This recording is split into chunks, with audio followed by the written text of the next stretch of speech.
Hi everyone, you're welcome to MJ Apparel tutorial, and in today's class we'll be learning how to make a handkerchief flee.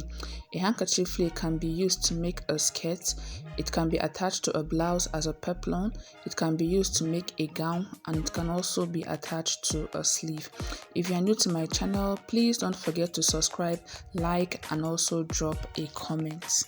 The required measurement needed when making this handkerchief flee is the waist circumference and the flee length if you are making a blouse, a gown, or a skirt. But if you are making a sleeve, you will need the flee length and the round arm measurement when you are drafting this handkerchief flee. So the first thing we'll be doing is to calculate the radius for the flee, and in doing that we'll be dividing the waist by 6.28. That is if you are making a blouse, a gown, or a skirt. But if you are making a sleeve, you will need to divide the round arm measurement by 6.28. Now I'll be going over to calculate the radius for the flee we are making. The waist I'm using is 24 plus 1 inch zipper allowance, which is equals to 25 inch. To calculate the radius, we'll be dividing this 25 inch by 6.28. The 1 inch zipper allowance is optional. You can calculate it directly and still get the actual waist measurement, but to be on the safer side, this 1 inch is advised to be added. So after dividing the 25 by 6.28, we got 3.98. So this is going to be the radius of the skirt we are making, and this radius is like the waist circumference we'll be using when drafting the handkerchief flee. Next, we'll be going over to calculate the amount of fabric to fold when you are making your handkerchief flee. This is done so as to reduce wastage, and in doing that, we are going to be adding the radius plus flee length plus sewing allowance. So remember, the radius we calculated was 3.98. The flee length I'll be using for this illustration is 6, then plus 1 inch sewing allowance. After adding up this, the answer we got is 10.98. So this 10.98 is going to be the amount of fabric we are going to be folding. Now we'll be going over to cutting the handkerchief flee.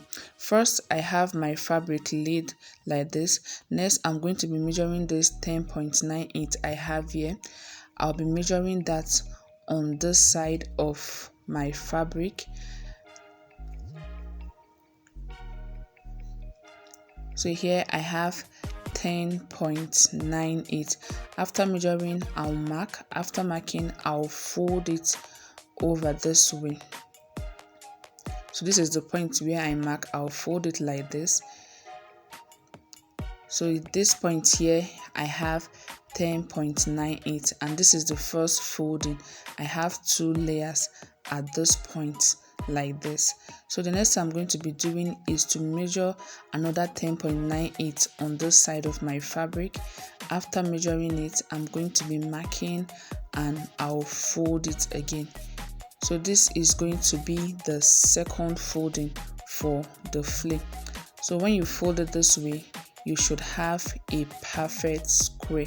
So you fold and arrange to get a perfect square. So this is what we are going to be having after folding it. So here we are having 4 layers for the flee we are making. So I'll repeat the process again for better understanding.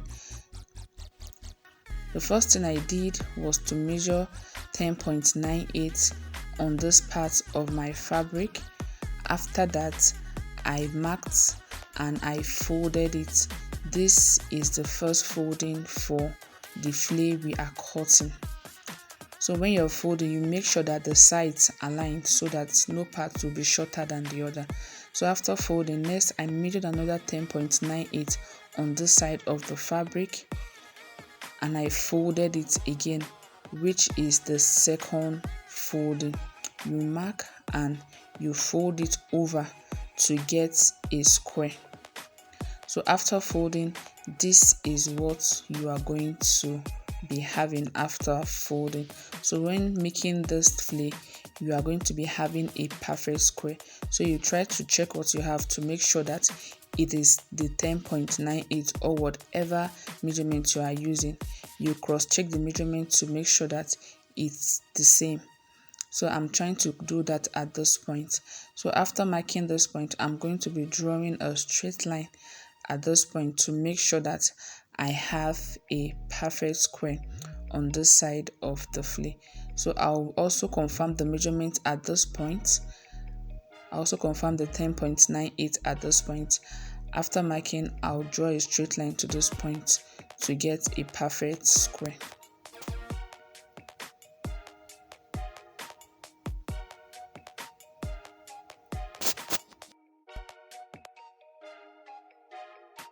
I'll also be drawing a line at this point also, so that what I have here will align.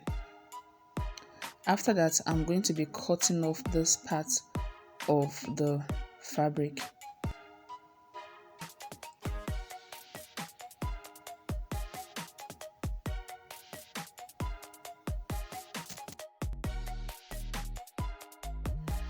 So after cutting it out, this is what we are going to be having.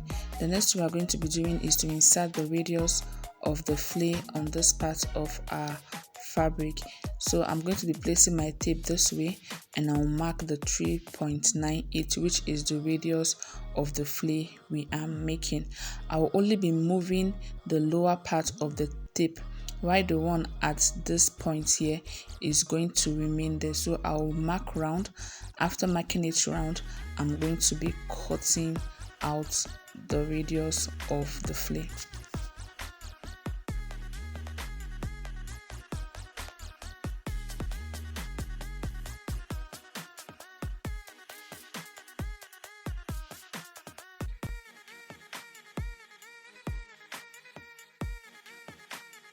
After cutting, this is what we are going to be having.